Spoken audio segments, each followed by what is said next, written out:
멘토라니 좋은 것 같습니다. 이게 혹시 저 오늘 처음 보거나 아니면 이 강의를 처음 들으시는 분 혹시 계세요? 이 사업 설명 자체를 처음 듣는다 하시는 분? 여기 한 분 계시고, 나머지 분들은 한 번 이상은 들으셨다라는 뜻으로 제가 알고, 제가 월요일 날 이제 똑같은 강의를 한번 하고 다시 목요일 날 섰는데, 이게 강의하는 건 어렵지가 않은데 같은 분들을 앉혀놓고 똑같은 얘기를 또 하는 게 되게 어려워요. 다 잊어먹어서 괜찮아요. 안 하는 척하면서 똑같은 개그를 또 쳐야 될 때도 있고 막 그래서 개그맨들이 이래서 힘들구나 이런 생각을 할 때가 있는데, 혹시나 제가 좀 오늘 똑같은 얘기 또 하더라도 처음 듣는 것처럼 좀 호응해 주시고 잘 들어주시면 감사하겠습니다. 제가 저번 주에도 말씀드렸지만 저희는 이 회사 이름이 EX라고 하는 회사예요. EX라고 되어 있는데 뜻은 뭐 중간중간 이제 말씀드리겠지만 뭐 확장하다, 뭐 실행하다, 뭐 은퇴하다, 뭐 이런 여러 가지 뜻을 갖고 있죠. 그래서 우리가 3년 안에 은퇴를 이 회사를 통해서 하자 이런 뜻으로 이제 그렇게 이름을 지었다고 들었는데, 이 EX가 과연 우리에게 어떤 도구로 이제 쓸 수 있을 것인가, 그런 부분들을 또 듣고 또 들어도 저는 이제 제가 강의를 준비할 때도 그렇지만 할 때도 하면서도 뭔가 이제 계속 동기부여가 새롭게 되고 새로운 걸 또 얻어가게 되거든요.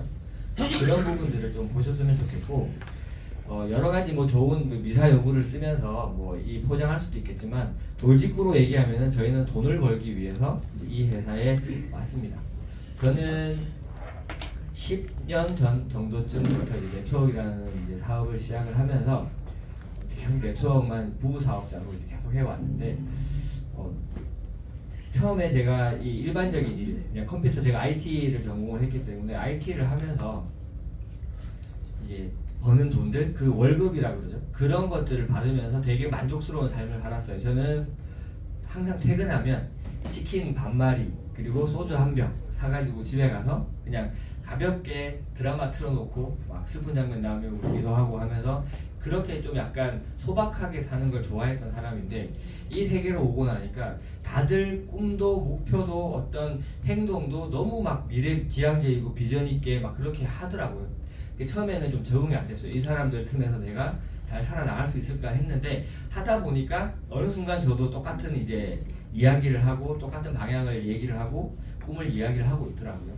물론 지금도 제가 뭐 100억 벌고 1000억 벌고 막 이렇게 큰 부자가 되겠다, 되고 싶다 이런 목표보다는 그래도 불편하지 않는 삶을 살고 싶다라는 생각을 많이 했는데, 한 달 전쯤이었나요? 의장님 강의 때 이런 얘기를 하셨어요.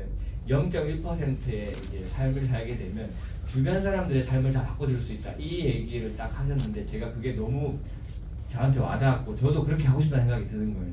우리 가족들, 그 다음에 이제 뭐 처갓집의 식구들 다 좀 진짜 편안하게 좀 행복하게 이 돈에 대한 어떤 그런 부담 없이 살았으면 좋겠다라는 생각이 들어서 이제 목표를 그걸로 해야겠다라는 생각을 하고 뛰고 있어요. 근데 제가 IT를 했다고 말씀을 드렸는데, 제가 왜 그만뒀냐면, 솔직히 말씀을 드리면은 이제 명예퇴직을 당했어요. 되게 어린 나이에 30대 중반이었는데 HP라는 회사에서 이제 그때는 회사가 되게 HP는 지금도 굉장히 많이 어려워졌거든요. 그래서 뭐 노트북 사업도 철수하고 어쩌고 하면서 막 많이 많았는데, 저는 물론 이제 서버 쪽에 있었지만 어쨌든 관리자가 제일 먼저 잘려나가고 그 다음에 연봉이 높은 순으로 이렇게 잘려나갔어요. 이렇게 잘려나가면서 보니까 이 HP라는 회사가 미래에 대한 준비를 전혀 안 했구나라는 생각을 많이 들었어요. 뭔가 미래 먹거리에 대한 준비를 계속해서 그쪽으로 어떤 사업을 확장했으면 회사가 그렇게 어려워질 일이 없었을 건데, 한국에서 조금 잘 나가는 노트북 회사 뭐 이런 정도의 만족을 한 것 같아요. 그래서 저는 항상 시대가 바뀌면 일하는 방법과 돈 버는 방법을 바꿔야 된다라고 생각을 합니다. 근데 일반적인 우리들이, 평범한 사람들이 시대의 어떤 앞으로 미래가 어떻게 흘러갈 건지를 뉴스나 조금 관심 있는 사람들은 그래서 조금 빠른 유튜브나 뭐 이런 정보를 접하는 거지, 실제로 미래를 움직일 만한 정보들은 이미 한참 전부터 그 큰 손들에 의해서 준비가 돼 있는 거고, 저희는 준비가 거의 끝나서 스타트할 때쯤 그 정보를 받게 되는 거죠. 그럼 항상 막차를 타는 거고 기차를 타게 되고 그 정보의 어떤 그 순환의 흐름에 같이 할 수가 없게 되는 거죠. 그래서 우리가 보셔야 될 게 이 역사적 변곡점이라는 게 과연 언제 올 건가, 아니면 이미 왔는가, 아니면 왔을 때 어떻게 알아볼 것인가를 좀 아셨으면 좋겠어서 제가 이제 내용을 준비를 했고, 자 1840년대 미국에서 금채굴하는 거에 굉장히 막 핫했어요. 그러니까 전부 다 그 미국 서부 쪽으로 다 이민 가가지고 막 거기서 금 캔다고 막 하고 있었는데, 실제로 금을 캐서 돈을 버는 사람은 거의 없고, 그 금 캐는 사람들한테 어떤 플랫폼이나 이 자료 아니면 어떤 도구를 제공한 사람들이 더 부자가 된 사람들이 많았어요. 지금 이 청바지는 리바이스라고 하는 청바지예요. 지금은 이제 많이 죽었지만 한때는 뭐 청바지 하면 리바이스 다 아는 이제 그런 브랜드였는데, 이 금 캐는 사람들이 옷이 계속 낡고 찢어지고 해지니까 안 찢어지는 튼튼한 옷, 그게 청바지로서 작업복으로 나온 거죠. 그때 불을 쌓았던 게 리바이스였고, 곡괭이 팔아가지고 돈 번 사람들이 훨씬 많았다고 해요. 이 금을 직접 캐는 사람들보다. 그런 변곡점에서 어떤 우리가 할 수 있는 어떤 그 도구 제공 이런 것들을 제가 봤을 때, 근데 지금 금 캔다 이러면은 이제는 우리가 뭐 금 캐는 거에 어디 뭐 이렇게 한몫하거나 아니면 금을 캐러 간다거나 하는 거는 쉽지가 않은데, 지금도 채굴이 일어나고 있어요. 그죠? 코인 시장에도 채굴이라고 하는 게 있어요. 이름은 물론 실제로 뭘 이렇게 캐는 건 아니지만 이름이 채굴이라고 돼 있죠. 저기 보시면 이게 전부 다 그 채굴 그 컴퓨터예요. 그래픽 카드가 이제 꽂혀 있는 건데, 지금 이걸 통해서 돈 벌고 부자가 된 회사가 또 있죠. 엔비디아.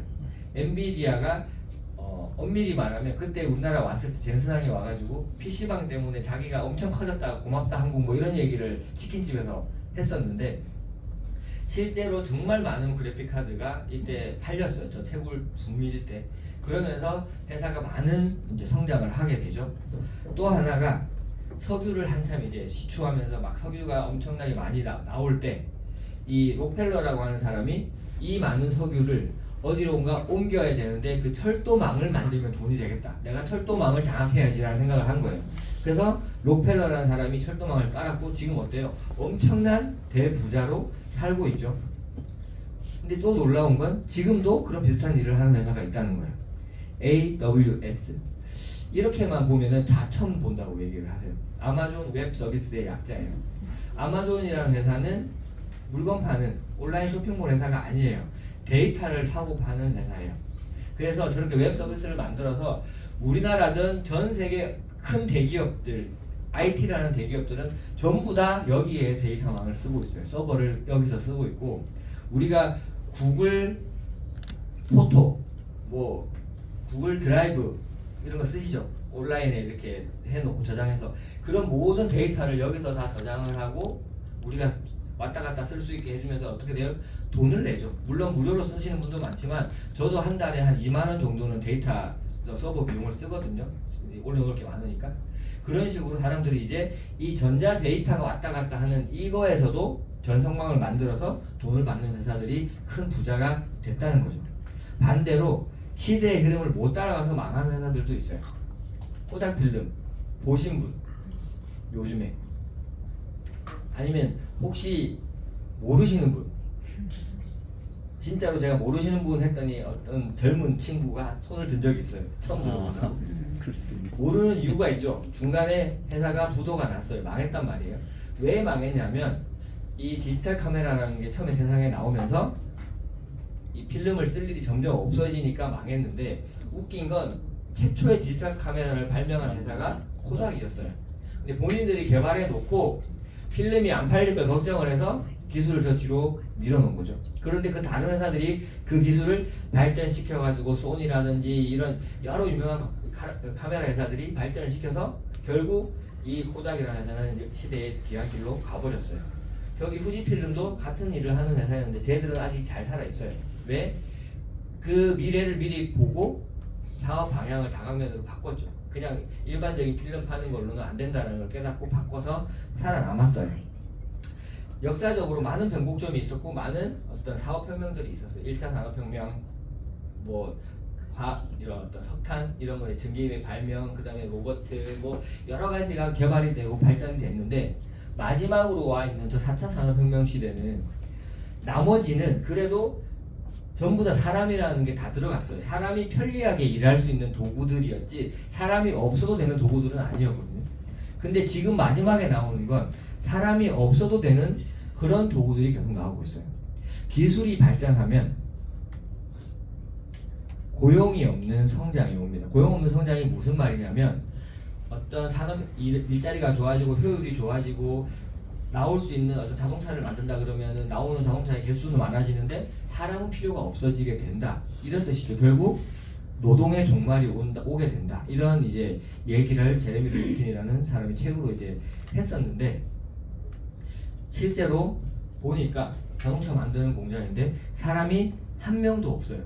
사람 없이 지금 저희 그 한국 기업 중에 현대자동차가 지금 미국에 이제 공장을 짓고 있는 거는 다들 아실 건데 총부지 1176만 제곱미터, 열도의 약 4배에 달하는 초대형 자동차 공장이 미국 조지아에 들어섰습니다. 자동차 제조에 필요한 자재는 200여 대의 자율이동 로봇이 운반하고 프레스와 차체, 도장 등 주요 공정은 수백 대의 로봇이 정밀하게 가공 조립합니다. 외관 품질 검사 역시 사족 보행 로봇이 수행하고 완성된 차량은 주차 로봇 위에 실려 지정된 위치로 이동합니다. AI와 IT, 로봇 기술이 결합한 최첨단 스마트 자동차 공장이 구현된 것입니다.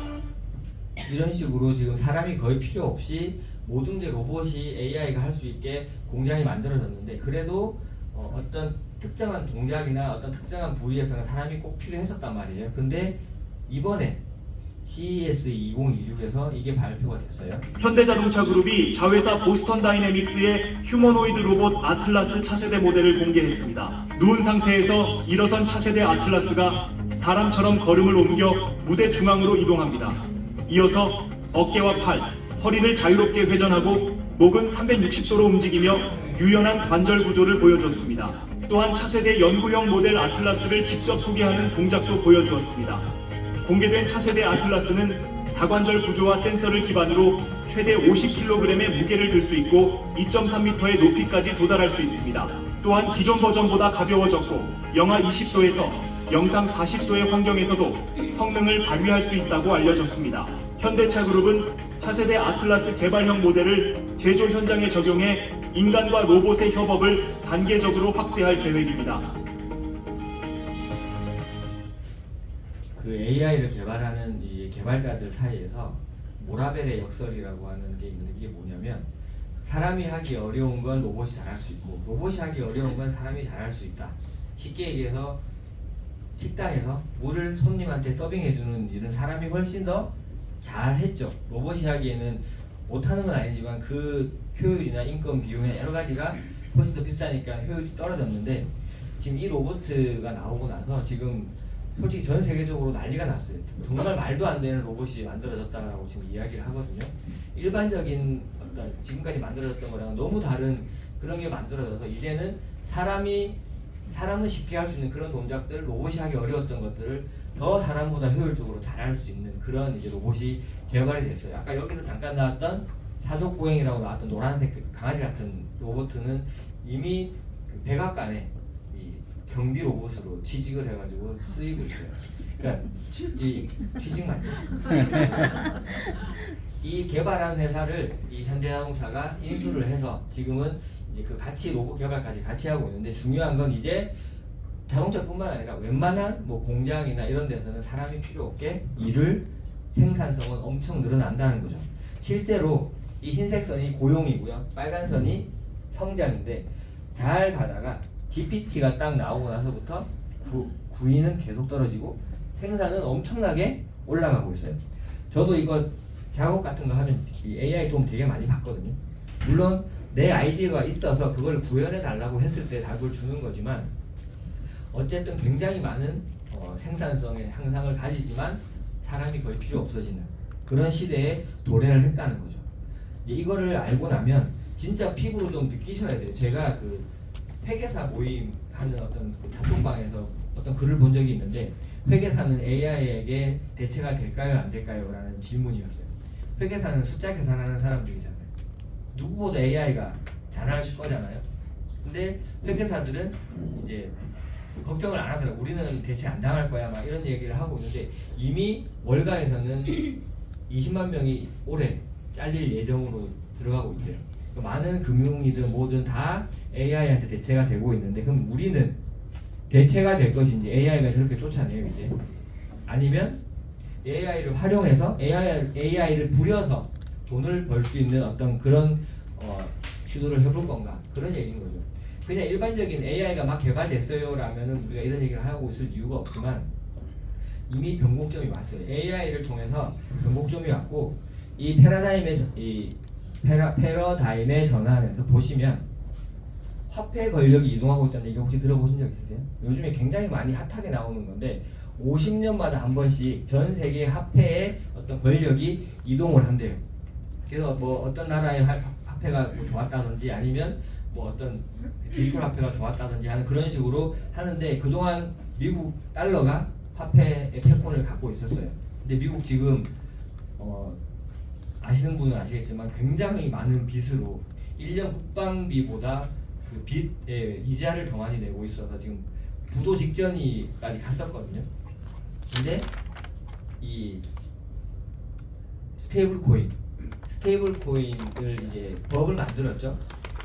그 법을 만들면서 그걸 탈피를 하려고 하고 이제 그러면 권력이 화폐 권력이 이제 그냥 일반 달러가 아니라 스테이블 코인 쪽으로 디지털 화폐 쪽으로 이동되고 있는 그런 변곡점에 와 있다는 걸 여러분들이 아셔야 되고 두 번째는 탈중앙화 은행이라는 게 없어지고 그냥 다이렉트로 지금도 우리가 다이렉트로 보내잖아요. 코인을 보내고 이제 주고받고 하고 있는데 그런 것들 여러 가지들이 변하고 있어요. 근데 그러면 다른 나라들이 무슨 준비를 하고 있나? 멀리 갈 것도 없이 미국이라는 나라가 이제 이 코인 3법이라는 법을 만들어서 이제 완전 그 자기들 이 권력 안으로 집어넣었죠. 이게 첫 번째가 이제 그 클래리티라는 법 들어보셨을 거예요. 그리고 이제 지니어스법 그리고 이제 노 CBDC법 이렇게 해서 세 가지 법을 만들어서 이제 상품화를 해서 전통 금융에 집어넣어서 그냥 누구든지 투기나 투자나 이런 게 아니라 제대로 상품으로 다들 돈을 벌 수 있는 그런 것들을 만들겠다라고 이미 준비를 하고 있어요. 한국은 어떤가요? 한국 보면 제가 처음에 왔을 때는 저는 코인을 하면 죽는 줄 알고 코인에 코자도 못 꺼내겠어요. 이선호 사장님한테 막 저한테 리플을 사야 될 것 같아라고 2년 전에 얘기했었는데 제가 못 사겠죠. 그때 샀으면은 돈을 좀 벌었을 건데 그만큼 저는 코인을 하면 안 된다고 생각을 했던 사람이에요. 그래서 와서 보니까 천만 계좌 시대라는 이 시대가 열려 있는 거죠. 저는 모르는 사이에 25년도 끝나면서 업비트에서 발표를 했어요.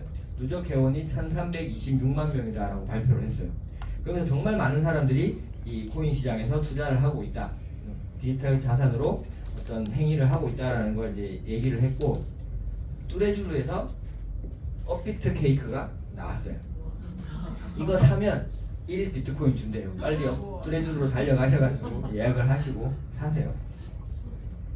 거기다가 교보생명도 크립토닷컴이라는 회사와 디지털 어떤 자산 쪽으로 준비를 시작하고 있고 그 다음에 여기 보시면 STO라고 이제 미국이나 다른 나라들은 이미 이제 잘 시행이 되고 있는데 한국은 아직 법에 막혀서 제대로 시행이 안 되고 있는 게 있어요. 뭐냐면 우리가 코인은 이렇게 쪼개서 살 수 있잖아요. 1억짜리 비트코인도 뭐 10만 원씩 사고 100만 원씩 살 수 있는데 건물은 내가 그렇게 못 사잖아요. 이 건물이 예를 들어 100억이다 그러면 100억 줘야 통째로 사는 건데 이 STO가 이제 법을 통과해서 이제 들어오면 이 공간도 토큰화 시켜서 쪼개서 사고 파는 거예요. 그럼 우리 여기 있는 우리가 돈을 십시일반 못 해가지고 이걸 사면 월세도 다 쪼개서 산 만큼 다 따로따로 들어오는 거죠. 그렇게 리얼월드 에셋도 이 안으로 들어오게 되는 거죠. 올해 이번 달에 아마 법으로 다시 한번 이제 할 것 같은데 의장님이 이 사진 보면서 얘기하셨던 거 혹시 기억하시나 모르겠어요. 이 사랑의 열매에 16 비트코인을 업비트가 기부했다. 이것만 보면 와 업비트가 좋은 일 했네 라고 끝날 수 있는데 여기서 이제 고무적인 건 사랑의 열매라는 법인이 비트코인을 받을 수 있는 지갑을 만들었다라는 게 핵심이에요. 왜냐하면 그동안은 불법이어서 못 만들었거든요. 근데 작년 하반기부터 이거를 이제 풀어줬는데 우리 이 EX 회사가 빗썸의 1호 법인 계좌라고 하더라고요. 근데 다른 회사들도 이제 점점 이거를 만들고 있어요. 그러니까 모든 대기업들은 이미 우리 삼성페이 쓰시죠? 아이폰 갤럭시 쓰시는 분들은 삼성페이도 코인 지갑이 되는 거 혹시 알고 계시는지 모르겠어요. 코인 지갑도 되고 다 되고 웬만한 대기업들은 이미 미래의 먹거리 이미 준비가 거의 끝났어요. 그저께 그 배용진 대표님이 사업 설명하는데 그 얘기했죠. 본인 친구가 뭐 대기업에 일하는데 그 회사도 이미 몇 년 전부터 준비를 하고 있다더라라는 얘기를 했어요. 그러니까 우리들은 물론 뭐 여기 계신 분들은 그나마 좀 빨리 정보를 접하고 이 코인에 대한 어떤 것들을 배우면서 트레이딩을 하고 있지만 실제로 이 코인 생태계가 한국도 미국도 전 세계적으로 만들어지고 있는 변곡점이 거의 시작이 됐다라고 저는 보는 거죠. 그러면 이 변곡점 안에서 막 네이버랑 두나무가 합병을 하고 미래에셋이 코인 코빗을 인수하고 하는 이 안에서 우리는 무엇으로 돈을 벌 수 있을 것인가. 돈은 엄청나게 몰리고 있는 시장은 맞거든요. 근데 그게 이제 시작이기 때문에 앞으로 엄청 커질 거예요. 그러면 그 안에서 우리가 조그마한 부분이라도 내가 갖고 와야 돈을 벌 건데, 여기 보시면 저희 회사의 큰 이제 그룹의 이름으로는 뉴스메타라고 하는 이름을 갖고 있어요. 뉴스메타가 10년간의 빅데이터라고 되어 있어요. 제가 처음에 왔을 때는 회사 이 자료에 8년이라고 되어 있었는데 제가 처음 왔을 때는 9년 차가 됐었고 지금 새로운 해가 되면서 꽉 찬 10년은 아닌데 그래도 10년 차가 된 회사가 됐죠. 근데 중요한 건 10년간의 빅데이터라고 되어 있어요. AI를 조금만 아시는 분, 오늘 아침에 제가 뭘 봤는데 딥시크라고 하는 AI 혹시 들어보셨나요? 그 중국에서 만든 이 AI 이 로봇 프로그램인데 처음에 발표됐을 때 엔비디아 시총이 17조가 날라갔어요. 그거 발표되고 나서 이제 다 끝났다. 이 딥시크라는 그 AI가 원래 AI를 교육시킬 때 들어가는 비용이 천문학적이에요. 몇십 조가 막 들어가거든요. 몇천억에서.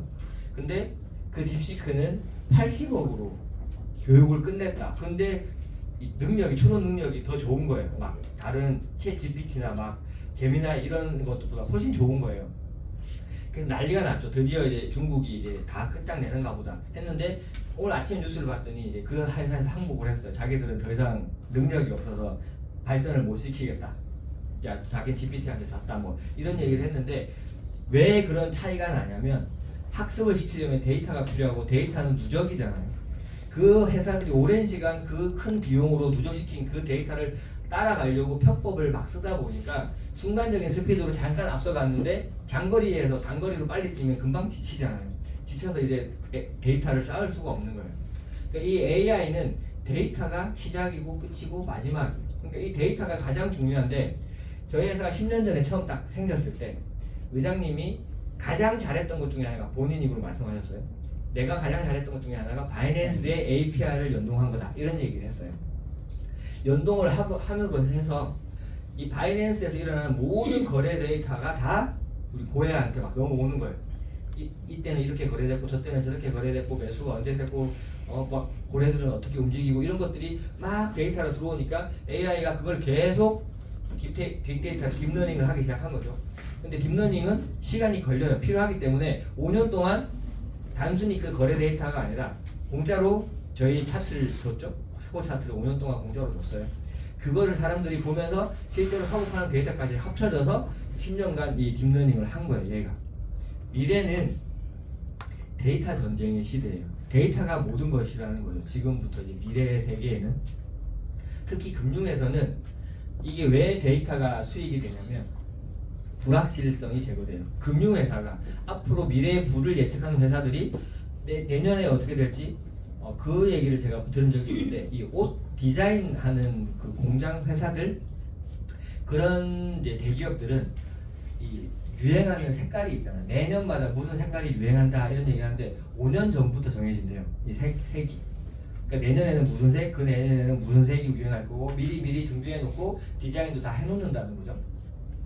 그렇게 어떤 미래에 대한 그 방향성을 볼 때 이 불확성성을 갖고 있으면 예를 들어 그냥 제가 옷 파는 사람인데 조그마한 소규모예요. 내년에는 빨간색이 유행할 줄 알고 빨간색 옷을 이만큼 만들어놨는데 루이비통에서 파란색 옷을 탁 냈어요. 그럼 제가 어떻게 돼요? 망하는 거예요. 그렇게 불확실성을 제거를 하는 게 필요하죠. 그래서 그 빅데이터가 가공이 되고 사람들이 쓸 수 있는 것으로 나오려면 시간이 오래 걸리고 중요한 데이터예요. 그리고 그 데이터는 돈을 주고 살 수가 없어요. 그냥 무조건 컴퓨터에 합숙을 시키는 수밖에 없다는 거죠.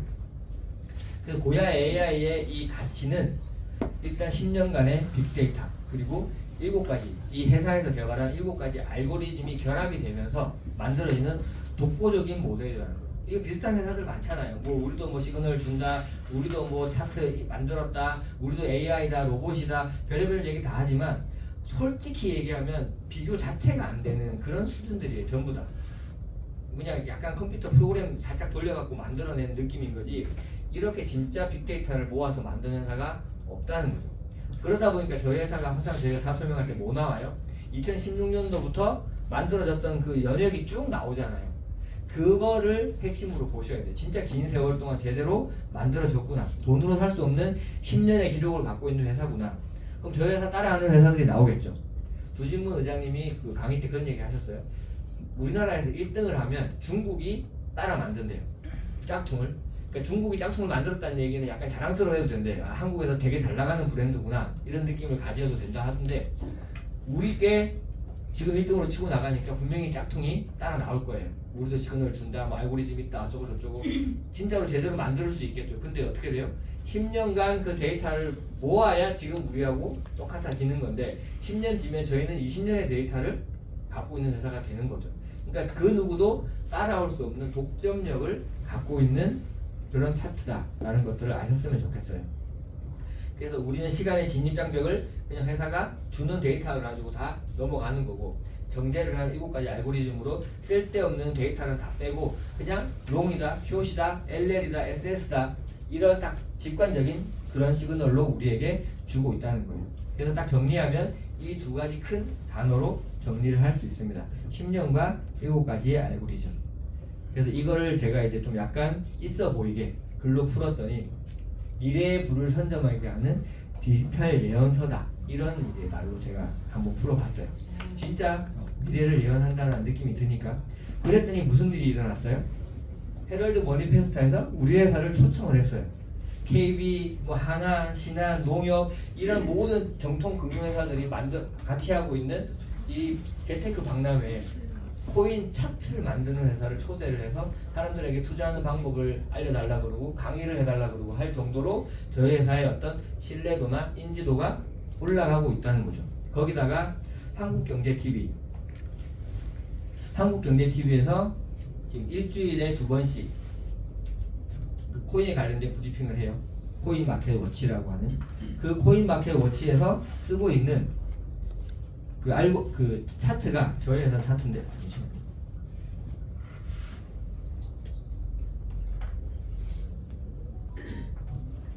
차트가 저희 회사에서 만든 차트를 가지고 브리핑을 하고 있어요.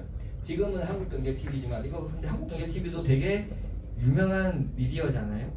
이제 뭐 그때 잠깐 들으니까 뭐 매일경제도 있고 뭐 한 10개 정도의 TV에 이제 우리께 나올 거다 뭐 이런 얘기를 의장님이 잠깐 하셨는데 경제TV만 틀면 저희 차트가 나올 수 있어요. 자세히 보시면 여기에 뉴스메타라고 써 있어요. 이 사람들이 써놨거든요. 이 채널에서. 처음에는 없었는데 왜 이게 써졌냐면 사람들이 저게 무슨 차트냐고 질문이 엄청 들어온대요. 그러니까 그거를 대답해주기보다 그냥 여기를 써서 알아보라고 이렇게 올려놨다 하더라고요. 그러면 이제 이 차트가 좀 더 대중들에게 많이 알려질 거고 10개의 채널에 나오면 이제 웬만한 사람들은 어디 회사 건지 정확하게는 몰라도 아주 자주 보고 접하게 되겠죠, 이 차트를. 그럼 내가 딱 가가지고 이거 우리 회사 차트야 라고 보여주면 이거 어디서 많이 봤는데 했을 때 훨씬 더 우리가 전달하기도 쉬워지리라 생각을 합니다. 아무튼 이런 신뢰 있는 미디어에서 저희 회사의 차트를 가지고 이렇게 브리핑을 하고 있다라는 거. 그게 회사의 신뢰도를 엄청나게 높여주고 있다고 보시면 될 것 같고요. 그래서 총 5개, 이 뉴스메타라는 그룹 안에 5개의 계열사가 있고요. 지금 저희는 이제 EX라고 마케팅이 포함되어 있는 차트 서비스를 하는 회사다라고 이해를 하시면 될 것 같습니다.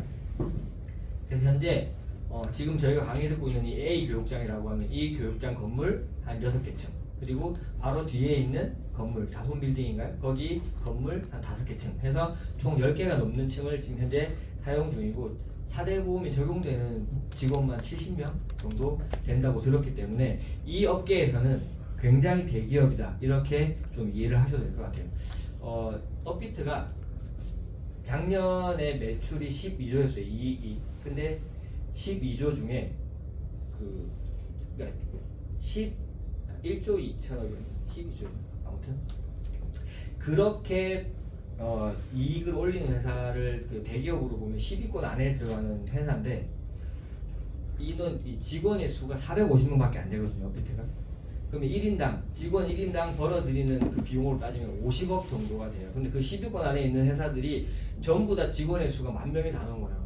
그러니까 그렇게 엄청나게 많은 인원을 갖고 돌려도 힘든 걸 450명만 갖고 그렇게 이걸 올리고 있다. 제가 좀 이따 다시 이제 레퍼럴 할 때 말씀을 드리겠지만, 그럼 우리 회사가 갖고 있는 이 비전 포텐셜이 어떻게 될지 그것도 뒤에 좀 설명을 드리도록 하겠습니다. 그래서 2016년도에 AI가 개발이 되고 매년 새로운 차트들이 개발되면서 쭉 진행을 하죠. 이 시간 동안 AI는 계속 학습하고 있었다라고 이해를 하시면 되고, 23년도에 프리미엄 차트, 4년도에 스마트 차트, 그리고 지금 넥스트 차트가 이제 2월 7일 날 발표가 됩니다. 우리가 이제 처음 들어오시는 분들은 이제 시바지 노고라고 하는 어떤 이제 매매법을 배우게 되는데, 뭐 이렇게 시간이 지나면 누구든지 쉽게 할 수 있는 매매법이긴 한데 처음에는 좀 어렵다 하시는 분들이 많거든요. 그리고 기다려도 안 온다, 언제 고야에 오냐, 막 이런 얘기 많이 하시는데, 넥스트 차트가 나오면 이제 그런 고민, 걱정 같은 것들은 아예 없어진다라고 이제 이해를 하시면 될 것 같고, 그래서 일단 EX에 크게 세 가지 보상이 있습니다. 첫 번째는 트레이딩 수익이에요. 아까 말씀드린 것처럼 10년의 빅데이터와 7가지의 알고리즘을 갖고 있는 이 AI가 주는 시그널을 가지고 샀다 팔았다. 제가 처음 왔을 때만 해도 그냥 무조건 시그널대로 하세요 라는 말이 없었어요. 막 보조지표 켜서 보고 추세 보고 확인하고 여러 가지를 봐서 들어가야 되는데 그래도 잘 안 맞는다고 생각을 했거든요. 근데 지금은 그냥 시그널 뜨면 들어가서 수익 내세요라고 할 정도로 쉬워졌기 때문에 트레이딩은 이제 더 이상은 공부할 것도 아예 없어지지 않을까 생각을 하게 됐어요. 그래서 이제 혹시나 이게 너무 어려울 것 같아, 나는 거래소 쓰는 법도 모르고 차트 보는 법도 모르는데 라고 생각하시는 분이 계시면 막상 들어와 보면 진짜 제가 볼 때 20대 30대는 1시간이면 배우는 것 같아요. 그냥 잠깐 설명해 주면 먼저 알아서 막 하더라고요. 차트 보는 것도 그렇고. 30대 40대 이제 넘어가면 이제 하루 뭐 이틀, 이제 40, 50대 넘어가면 이제 막 일주일, 근데 이제 60대가 넘어가 70대가 되면 이 차트를 어떻게 봅니다가 아니라 핸드폰 기능부터 알려드려야 되더라고요. 막 밑에 삼선을 누르면 화면이 이렇게 옆으로 옮겨가고 뭐 이런 것부터 설명을 해야 되는 상황이 되니까 조금은 시간이 필요할 수 있어요. 그래서 하시려면 최대한 빨리 하셔야 이 약간 시간의 대가지구를 좀 덜 하시게 됩니다. 그리고 두 번째가 레퍼럴이죠. 수수료 캐시백이에요. 아까 제가 그 아마존 웹 서비스가 사람들이 데이터가 왔다 갔다 할 때 그 통행세를 받아서 돈을 번다고 했는데 이것도 통행세예요. 저희가 거래소에 거래를 왔다 갔다 샀다 팔았다 할 때마다 거래소에 돈을 내죠. 그 돈을 다시 회사로 돌려주는 게 수수료 캐시백이에요. 그래서 매매 리스크는 없어요. 이건 내가 돈을 수익이 나야 버는 게 아니거든요. 내가 1등 내가 수익이 나던 무조건 거래량 기반이기 때문에 무조건 들어와요. 물론 내가 돈을 수익을 내야 되겠지만 여기서 핵심은 내 것만 들어온다는 게 아닌 거죠. 내가 추천한 사람들 하이레벨이 되면 내 산하 전체의 거래 이런 것들이 다 이 거래량 기반 수익으로 들어오기 때문에 수수료가 얼마나 많으냐 그러면 자 2030 코인의 수수료 부자된 두나무 빗성 강남 빌딩을 싹쓸이하고 있다라는 기사가 떴어요. 실제로 이거는 이제 한 7개월 지난 데이터이기 때문에 지금은 다를 수 있는데 강남에다가 건물을 6개 정도 샀다라는 얘기를 제가 들었거든요. 뭐 계속 더 사고 있겠죠. 그래서 뭐 이렇게 많이 벌었나 하고 봤더니 두나무가 1조 2천억이라는 영업이익을 올린 거예요. 저기서 저거 다 수수료잖아요. 뭘 팔아서 돈 버는 회사가 아니니까. 그럼 그 1조 2천억이라는 수수료를 받아가지고 저희 회사가 아직까지 국내 거래소에는 받는 건 아니지만 이 바이낸스 같은 경우에는 하루에 200조예요. 거래량이 엄청나죠. 이거는 비교도 안 될 만큼 안에 선물이 없으니까 이제 작은 건데 거기서 0. 그냥 뭐 러프하게 잡아서 0.05% 정도만 우리가 다시 돌려받는다고 치면 냈다가 돌려받는다고 치면 그 금액이 어마어마할 거라는 거죠. 실제로 지금 저희 회사의 한 달 거래량이 한 5조가 조금 안 된대요. 그럼 그 엄청나게 많은 거래량에서 나간 돈이 다시 들어와서 지금 수수료 받으시는 분들 보면 많이 받으시는 분들은 한 달에 2, 3천만 원, 좀 작게 받아도 2, 300만 원 받는 분들도 계시고 처음에 아무것도 모르고 그냥 대충 해봤는데도 막 10달러씩 들어오는 분들이 계시더라고요. 그런 식으로 수수료가 나한테 들어와요. 그럼 이 회사의 궁극적인 목표는 단순히 구독 계속 늘려가지고 그 구독료로 이렇게 운영하는 게 아니라 레퍼럴을 엄청나게 늘려서 그 레퍼럴로만 사업을 다 하실 수 있게끔 만드는 게 궁극적인 목표예요. 그래서 의장님이 잡은 시간 기한이 빠르면 3년, 늦으면 5년 안에 이거 구독료 다 없애고 레퍼럴로만 다 돌리겠다라고 이야기를 하셨거든요. 그러면 우리가 지금은 한 달에 5조라고 치고 5조인데 목표가 1년에 365조예요. 하루 1조 정도 되는 거죠. 그래도 뭐 지금 잘 나가는 회사들에 비하면 작은 거지만 한 회사가 차트 회사가 갖고 있는 거래량으로 치면 엄청나게 많을 뿐더러 그게 나한테 다시 돌아온다고 생각을 해보시면 지금 내가 받는 그 레퍼럴 수수료에 뒤에 0이 하나는 너무 작네요. 2개 이상은 붙어서 들어올 거라는 거예요. 이게 제가 로우 레벨일 때는 산하 전체 거래에 대해서는 수수료가 안 올라와요. 하이 레벨이 돼야 올라오죠. 하이 레벨이 딱 되고 산하 전체가 하는 그 수수료가 딱 들어오니까 물론 F1이라는 직급은 이제 뭐 산하에 엄청 많은 사람이 있는 건 아니니까 그래도 막 몇 천만 원씩 막 이렇게 올라오는 건 아닌데 그래도 이 주국으로 따지면 굉장히 큰 돈이 수수료로 들어와요. 일반 사람들 월급보다는 많이 들어오더라고요. 일반 직장인들. 그거 보면서 이 레퍼럴은 진짜 이게 진짜 비전이구나라고 제가 느꼈거든요. 여러분들도 당연히 구독을 일단 산하에 그게 많아야 돼. 내 팀원이 많아져야 나중에 트레이닝도 하고 할 때 그 어떤 위력이라고 할까 그게 커지기 때문에 당연히 많아야겠지만 일단 그거를 만들기 위해서 내가 뭘 해야 되는가 그거를 생각을 해보셔야 돼요. 뭐 하신 말씀이세요? 아니. 손을 드시길래. 아니. 네, 그래서 지금 바이낸스, OKX, 빙엑스, 딥코인, 게이트.io 이렇게 협약이 돼 있어요. 얼마 전에 그 메시지가 떴죠. 그 공지가 빙엑스가 지금 트래블 룰이 안 맞아서 업비트 비썸이랑 지금 송금이 안 된다 라고 떴어요. 그걸 거래하는 것 자체는 문제가 안 되는데 코인 내가 사고 팔고 하는 거 문제가 안 되는데 한국으로 보내려면 다른 거래소를 거쳐서 와야 된다고 하니까 쓰시는 분들은 참고를 해주셨으면 좋겠고 제가 공지를 저희 단톡방에 몇 번 했는데 아직도 처음 듣는 분들이 계시더라고요. 빙엑스에서 바로 돈 안 가고 안 받아집니다 지금. 근데 이게 큰 거래소고 그게 유저가 유입이 안 되는 거는 타격이 있을 거라서 분명히 뭐 조건 맞추라는 거에 맞추겠지만 어쨌든 지금은 현재는 안 되고 있다라는 거죠. 자, 그래서 미래를 정리를 하자면 미래를 바꾸기 위해서 필요한 3단계가 있대요. 첫 번째가 정보예요. 정보는 지금 여러분들이 듣고 계신 것도 정보고 뭐 어떤 변곡점이 온다? 그 변곡점 안에서 뭐 무슨 일이 일어난다? 이런 것도 다 정보예요.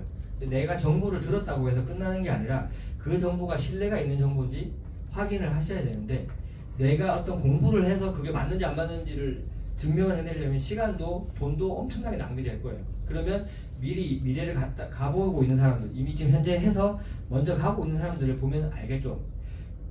대기업에 다니면서도 일찍 사표 내는 사람들이 하는 여러 얘기 중에 하나가 내 위에 있는 상관의 미래가 내 모습인데 너무 안 좋아 보여서 그만뒀다 이런 얘기 하는 사람들이 의외로 많아요. 그럼 우리가 봤을 때 윤민호 대표님의 미래가 내 모습이라 생각하면 안 좋은 모습인가요? 이게 좋은 모습인가요? 대박. 좋은 모습이죠. 60억씩 버는 건 좋은 모습이에요. 그죠? 그렇게 벌 수 있게 된다라는 게 신뢰가 생기고 이 제가 말씀드린 10년의 데이터, 알고리즘, AI가 주는 차트, 어떤 뭐 레퍼럴의 소득에 대한 비전 이런 것들이 되면 그 다음에는 어떤 행동을 해야 돼요. 그냥 이거 진짜 좋구나 끝 하면은 뭐 세상 바뀌는 일이 아무것도 없으니까. 아인슈타인이 진짜로 한 얘기인지는 모르겠어요. 어제와 똑같이 살면서 다른 내일을 꿈꾸는 건 정신병 초기다 뭐 이런 얘기를 했는데 또 맞는 말인 것 같아요. 똑같이 살면서 바뀌기를 원하는 거 말이 안 되니까 그러면 어떤 행동을 해야 되냐. 저는 곡괭이 얘기를 아까 잠깐 드렸는데 이 곡괭이로 금을 캐러 갈 건지 곡괭이를 팔 건지 그거를 좀 정하셨으면 좋겠어요. 근데 지금 저희가 이 회사가 지금 이 어떤 시간적인 타이밍이나 비전의 시작 크기를 보면 지금은 곡괭이를 팔아야 될 시기거든요. 사람들한테 이제 전 세계의 트레이더들이 내 산하의 유저가 된다고 생각해 보세요. 그 사람들이 일으키는 그 거래량 데이터와 거래 수수료가 나한테 들어온다? 결국 트레이딩이라는 이게 굉장히 많은 사람들에게 이제 퍼져 나갈 거고 필요하다고 생각될 거고 주식하는 것만큼 지금 주식하는 것보다도 더 많이 사람들한테 이게 들어갈 거란 말이죠. 사고 팔아서 수익 내고 코인 사서 갖고 있다가 수익 내고 하는 그런 것들이 다 들어갔을 때 결국 필요한 건 차트예요. 제가 미팅하면서 만나는 여러분들 중에 막 진짜 막 한 50원에 리플 사고 하셨던 분들이 계세요. 근데 그분들이 저한테 하는 말이 미리 산 거는 자기가 어떤 성견지명이나 뭐 이렇게 조금의 공부를 운이 좋아서 샀는데 언제 팔아야 될지를 몰라서 스트레스를 엄청 받는다는 거예요. 실제로 얼마 전에 4,800원까지 올라갔었잖아요. 그때 판 사람들은 단 한 명도 없어요. 왜냐면 더 올라갈까봐 못 파는 거예요. 이걸 갖고 있는데 막 수익은 뭐 몇십 배, 100배 막 나고 있는데 못 팔아요. 그러다가 막 3,000원으로 떨어지면 아 이거 팔 걸 미리 3,500원 되면 팔아야지. 그때 2,800원 되고 2,600원 되고 계속 떨어지는 거예요. 그러다가 지금이라도 팔아야겠다 하고 굉장히 수익은 조금 있지만 그래도 굉장히 수익을 많이 놓치고 팔게 되죠. 그런 분들을 제가 많이 만났어요. 그러면서 이 차트를 보면 올라간다 내려간다를 알려주니까 지금 3주 차트에 1.9 아직 안 바뀌었네요. 오늘 아침 거를 못 봤는데 찍혀 있어요. XRP가. 그래서 저는 1.9에 걸어놨거든요. 사지라고.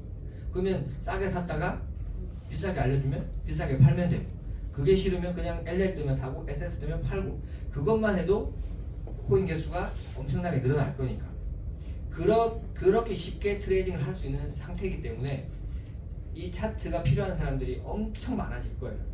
진짜 지금은 찾아가면 기다렸다 왜 이제 왔냐 하는 사람들이 많지 않겠지만 조금만 지나면 그런 사람들이 엄청 많아질 거거든요. 그런 사람들에게 미리 내가 곡괭이를 팔아서 이 그냥 곡괭이는 팔면 끝이지만 우리는 레퍼럴이라는 게 또 들어오잖아요.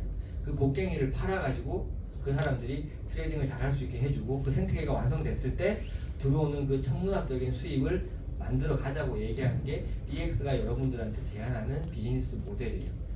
그러면 내가 이제부터 뭘 해야 되겠다. 이제 차트는 공부할 게 없으니까 이제 내가 이 트레이딩을 도구가 필요한 곡괭이가 필요한 사람이 누군지를 찾아야겠다라는 게 여러분들이 지금 하셔야 될 일이 아닌가 생각을 하고요.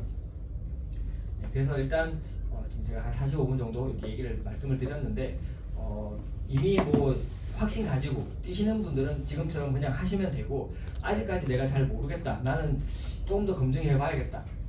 제가 그 파트너분들한테 항상 드리는 말씀이 검증하려고 하는 것만큼 좀 미련한 짓이 없다 이런 얘기를 하거든요. 왜냐하면 이미 검증이 끝나 있으니까 대기업에서 우리 회사 차트를 쓰고 대기업에서 우리 회사에 홍보를 하고 있는 와중에 내가 이게 맞는지 안 맞는지 보겠다라는 거는 정말 시간 낭비하는 짓이라고 생각을 해요. 그래서 그리고 한 발 걸쳐 있으면 잘 안 보여요. 내가 들어와가지고 해봐야 이게 느껴지는 거지 뒤에서 보고 있으면 안 좋은 것만 보이거든요. 그러니까 진짜 딱 제대로 딱 들어와서 퐁당 몸을 담궈가지고 이 곡괭이 저와 같이 곡괭이 파는 이 대열에 합류하셨으면 좋겠습니다. 감사합니다.